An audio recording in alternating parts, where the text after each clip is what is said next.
Hi நண்பா, welcome to our channel love tips Tamil. சமீப காலங்களில் பார்த்தீங்க அப்படின்னா ஆண்களை விட பெண்களோட டாமினேஷன் அப்படிங்கிறது ரிலேஷன்ஷிப்லேயும் சரி மேரேஜ் லைஃப்லேயும் சரி அதிகமாக இருக்குது. எந்த அளவுக்கு அதிகமாக இருக்குது அப்படின்னா ஒரு ஆணை அப்யூஸ் பண்ண முடியும் அப்படிங்கிற அளவுக்கு அதிகமாக போய்கிட்டு இருக்கு. அப்படி பெண்கள் என்ன புதுசாக பண்ணிட்டாங்க, ஏன் ஆண்களால் சமீப காலங்களில் டாமினேஷன் பண்ண முடியலை அப்படிங்கிறதுக்கான ரீசனை தான் இந்த வீடியோவில் நம்ம பார்க்க போகிறோம். ஸோ வீடியோவை ஸ்கிப் பண்ணாமல் முழுசாக பாருங்கள். ஏன் அப்படின்னா சில பேர் சொல்லிக்கிட்டு இருப்பீங்கல்ல, என்னோடய லவர் என் பேச்சை கேட்க மாட்டா, என் பொண்டாட்டி என் பேச்சை கேட்க மாட்டா அப்படின்னு. அதற்கான ரீசன் என்ன அப்படிங்கிறத தான் இந்த வீடியோவில் பேச போகிறோம். அதுக்கு முன்னாடி சேனலுக்கு புதுசாக இருக்கீங்க அப்படின்னா மறக்காம சேனலை சப்ஸ்கிரைப் பண்ணி சப்போர்ட் பண்ணுங்கள். வாங்க வீடியோக்குள்ளே பார்க்கலாம். ஃபஸ்ட்டு அந்த காலத்துக்கும் இந்த காலத்துக்கும் இருக்கிற டிஃப்ரெண்ட் என்ன அப்படிங்கிறத பார்த்துடலாம். முன்னாடி காலங்களில் பார்த்தீங்க அப்படின்னா சேஃப்டி அப்படிங்கிற ஒரு விஷயத்துக்கே ஒரு ஆணாக இருந்தாலும் சரி பெண்ணாக இருந்தாலும் சரி போராட வேண்டி இருந்துச்சு. ஏன் அப்படின்னா அப்போலாம் இந்த மாதிரி வீடு எல்லாமே இருக்காது, காட்டுப்பகுதிகளில் தான் வாழ்வாங்க. அந்த இடத்துல யாருக்கு ஃபிசிக்கல் ஸ்ட்ரென்த் அதிகமாக இருக்கோ அவங்க அந்த குரூப்பவே, நாட் ஒன்லி அந்த ஃபேமிலி, அந்த பொண்ணு, அந்த குரூப்பையே டாமினேட் பண்ணிக்கிட்டு இருந்தாங்க.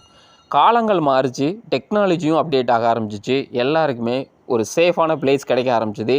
அந்த இடத்துல யார்கிட்ட எல்லாம் சாஃப்ட் ஸ்கில் இருக்கோ அவங்க டாமினேட் பண்ண ஆரம்பித்தாங்க. அதுதான் இன்றைக்கி நடந்துக்கிட்டு இருக்க ஒரு மிகப்பெரிய வார். இந்த ஜென்ரேஷனில் பெண்களும் ஆண்களுக்கு ஈக்குவலண்ட்டாக அவங்களுடைய ஸ்கில்ஸை தொடர்ந்து அப்டேட் பண்ணுறாங்க, ப்ராக்டிஸ் பண்ணுறாங்க. இன்னும் சில எக்ஸ்ட்ரீம் கேஸில் மாஸ்டராகவே ஆயிடுறாங்க. இந்த மாதிரியான சூழ்நிலையில் கண்டிப்பாக பொண்ணுங்க தான் டாமினேட் பண்ணுவாங்க. இந்த இடத்துல ஒரு ஆணாக நீ என்ன பண்ணணும் அப்படின்னா, அவங்கள விட சுப்பீரியராக இருக்க அப்படின்னா கண்டிப்பாக ஒன்னாலையும் டாமினேட் பண்ண முடியும். ஆனால் நிறைய ஆண்கள், அதாவது ஒரு பொண்ணு சுப்பீரியராக இருப்பாங்க, அந்த ஆண் பார்த்தீங்க அப்படின்னா அந்த அளவுக்கு ஸ்ட்ராங்கான ஒரு சுப்பீரியராக இருக்க மாட்டார். அவர் அந்த பொண்ணை விட நெக்ஸ்ட்டு ஸ்டெப்பில் தான் நின்றுக்கிட்டு இருப்பார். அந்த ஸ்டேஜில் தான் நிறைய ஆண்களால் இன்றைக்கி டாமினேட் அப்படிங்கிற ஒரு விஷயத்த பண்ண முடியல. இன்னும் எக்ஸ்ட்ரீம் கேஸில் போய் ஒரு ஆண் ரொம்ப டென்ஷன் ஆகி என்னோடய பொண்டாட்டி இல்லை என்னோடய பார்ட்னர் என் பேச்சை கேட்க மாட்டா அப்படின்னு அவர் இன்னும் கன்ஃபியூஸ் ஆக ஆரம்பிச்சிடறாரு. ஒரு ரிசர்ச் என்ன சொல்லுது அப்படின்னா, ஆண்களை கம்பேர் பண்ணும் பொழுது பொண்ணுங்களுக்கு ஸ்ட்ரெஸ் லெவல் அப்படிங்கிறது கம்மி. ஏன் அப்படின்னா ஆண்கள் நிறைய விஷயத்தை நினச்சி ஸ்ட்ரெஸ் ஆகுறாங்க. ஆனால் பெண்களுக்கு பார்த்தீங்க அப்படின்னா அவங்க லைஃப்பில் எதையாவது ஒரு பிரச்சனையாக, அதாவது ரொம்ப சின்ன பிரச்சனையாக தான் இருக்கும், அதை எடுத்து தான் ஸ்ட்ரெஸ் ஆகுறாங்க அப்படின்னு ரிசர்ச் சொல்லுது. ஸோ இந்த இடத்துல பெண்களை விட ஆண்கள் பார்த்தீங்க அப்படின்னா நிறைய விஷயங்களில் கன்ஃபியூஸ் ஆகுறான். அது அவனை தொடர்ந்து வீக்காக மாற்றிக்கிட்டு இருக்கு. ஸோ எவன் ஒருத்தன் இன்றைக்கி ரொம்ப காமாகவும் கூலாகவும் ஒரு விஷயத்தை ஹேண்டில் பண்ணுறானோ அவன் ஈஸியாக அந்த பொண்ணையோ அந்த ஃபேமிலியவோ இல்லை அங்கே இருக்கிற குரூப்பையோ டாமினேட் பண்ணிவிட்டு போய்கிட்டே இருக்கான். இந்த இடத்துல எல்லாருக்குமே ஒரு கொஸ்டின் வரணும்.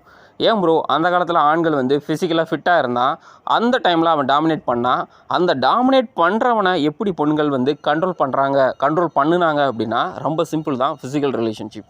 அதாவது ஒரு பெண்கள்கிட்ட இருக்கிற மிகப்பெரிய வெப்பன் என்ன அப்படின்னா அவங்களுடைய அழகு, அவங்களுடைய பாடி. ஸோ அதை வச்சு தான் அந்த காலத்தில் இருக்கிற ஆண்களையும், டாமினேட் பண்ணுற ஆண்களையும் அவங்க கண்ட்ரோல் வச்சுருந்தாங்க.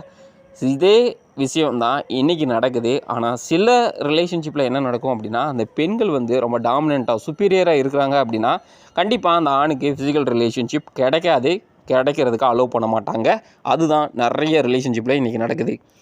இந்த மாதிரியான கேஸில் உனக்கு இருக்கிற ஒரே ஒரு ஆப்ஷன் என்ன அப்படின்னா, அந்த பொண்ணோட நீ சுப்பீரியராக, விச் மீன்ஸ் ஹை வேல்யூவாக இல்லை மேஸ்குலினாக மாறி அதை ப்ரூவ் பண்ணால் மட்டும்தான் அந்த பொண்ணு உனக்கு மேட்டிங்க்கே அலோவ் பண்ணுவாங்க. சிம்பிள். அந்த பொண்ணு ஃபிசிக்கல் ரிலேஷன்ஷிப்புக்கு அக்செப்ட் பண்ணுவாங்க. ஏன் அப்படின்னா நேச்சராகவே பெண்கள் என்ன திங்க் பண்ணுவாங்க அப்படின்னா, ஒரு ஸ்ட்ராங்கான மென்னு தான் தனக்கு லைஃப் பார்ட்னராக வரணும், என்னோட நெக்ஸ்ட் ஜென்ரேஷனை அவன் தான் உருவாக்கணும் அப்படின்னு விரும்புவாங்க. இந்த இடத்துல நிறைய பசங்க வீக்காக மாறி பொண்ணுங்களை திட்டுறதுனாலையோ இல்லை அவங்கள அப்யூஸ் பண்ணி ஃபிசிக்கலாக அடிக்கிறதுனாலையோ ஒரு யூஸும் கிடையாது. என்ன பண்ணாலும் they don't allow you. So ஒரே ஒரு விஷயம், ஒன்றை நீ ஹை வேல்யூவாக மாற்றணும். அடிஷ்னலாக பார்த்தீங்க அப்படின்னா நிறைய ஆர்கனைசேஷன்ஸ், நிறைய கவர்மெண்ட் லாஸ் பெண்களுக்கு சப்போர்ட் பண்ணுது. ஸோ இது பார்த்தீங்க அப்படின்னா அவங்களுக்கு இன்னும் வேல்யூ ஆடடான ஒரு சப்போர்ட் சிஸ்டமாக மாறிக்கிட்டு இருக்கு. ஸோ அதை வச்சுக்கிட்டே அவங்க டாமினேட் பண்ணுறாங்க, நிறைய ஆண்களை அப்யூஸ் பண்ணுறாங்க. இது சில கேஸில் நடக்குது. நிறைய கேஸில் பெண்கள் சாஃப்ட் ஹார்ட்டடாக தான் இருக்காங்க. இருந்தாலும் திரும்ப திரும்ப சொல்கிறேன், ஒரு மென் வீக்காக ஒரு பொண்ணுக்கு தெரிகிறான் அப்படின்னா கண்டிப்பாக அந்த பெண்ணு மட்டும்தான் அந்த இடத்துல டாமினேட் பண்ணுவாங்க. அந்த ஆணை டாமினேட் பண்ணுறதுக்கு அலோவ் பண்ண மாட்டாங்க.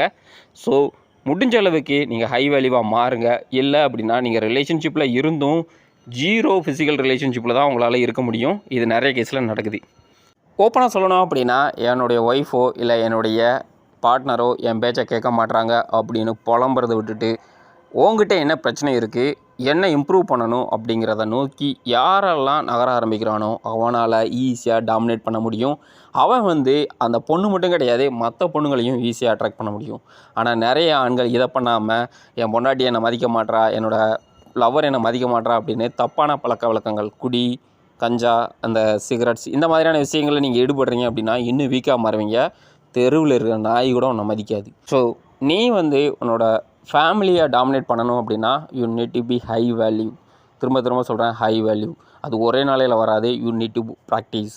ஸோ ஏதாவது ஒரு ஸ்கில்லை எடுத்துக்கோங்க, தொடர்ந்து ப்ராக்டிஸ் பண்ணுங்கள். அதுக்கான ரிசல்ட் வந்து உன்னை இன்னும் பூஸ்டப் பண்ணும். அடுத்து வந்து இன்னொரு ஸ்கில்லை எடுத்துக்கோ. கண்டிப்பாக யாரெல்லாம் உன்னை மதிக்கலையோ ஆட்டோமேட்டிக்காக அவங்களே தேடி வந்து ரெஸ்பெக்ட் பண்ணுவாங்க. இந்த இடத்துல அவன் மதிக்கலைன்னா எனக்கு என்ன அப்படின்னு சொல்லுவானுங்க. அவனெல்லாம் செருப்பால் அடித்து விரட்டி விடு. அவன் வந்து அவனுக்கு தேவையானதை பண்ணிவிட்டு அழகாக லைஃப்பில் லீட் பண்ணிக்கிட்டு இருப்பான். அவன் மாதிரியான வேர்ட்ஸை கேட்டு கடைசியில் உன் லைஃப் தான் குட்டிச்சவராக போகும். ஸோ எப்பயுமே நான் சொல்கிற விஷயம் ஒன்று தான், ஒரு மென்னாக இருக்க அப்படின்னா மென்னாக நடந்துக்க ட்ரை பண்ணு. அதுக்கு பேசிக் குவாலிட்டியே என்ன அப்படின்னா ப்ளேமிங் அப்படிங்கிறத பண்ணாமல் இருந்தாவே நீ ஒரு மென்னாக மாறுறதுக்கான பாசிபிள் இருக்குது. ஸோ பொண்ணுங்களை ப்ளேம் பண்ணுறதை விட்டுட்டு நம்ம வந்து திருந்திருக்க ட்ரை பண்ணுவோம். யாரெல்லாம் என்னோட இந்த சேலஞ்சஸில் ஜாயின் பண்ணுறீங்களோ மறக்காமல் ரெடி அப்படின்னு கமெண்ட் பண்ணுங்கள். நம்மளுடைய எய்ம் என்ன அப்படின்னா நம்ம ஹாப்பியாக இருக்கிறது மட்டும்தான். வீடியோ பிடிச்சிருக்கோம் அப்படின்னா நான் நம்புகிறேன். அப்படி பிடிச்சிருந்துச்சி அப்படின்னா மறக்காமல் வீடியோவை லைக் அண்ட் ஷேர் பண்ணுங்கள். இன்னொரு நல்ல வீடியோவில் உங்களை நான் சந்திக்கிறேன். இல்லை எனக்கு இந்த வீடியோ வேணும் ப்ரோ அப்படின்னு நீங்கள் உங்களுக்கு ஒரு ஆசை இல்லை உங்களுக்கு ஒரு திங்கிங் இருந்துச்சு அப்படின்னா நீங்கள் அதை கமெண்ட் செக்ஷனில் பதிவு பண்ணலாம். அதற்கான வீடியோவும் நான் மேக் பண்ணி அப்லோட் பண்ணுறேன். தேங்க்யூ ஃபார் வாட்சிங். தொடர்ந்து நம்ம சேனலை சப்போர்ட் பண்ணுங்கள். நன்றி.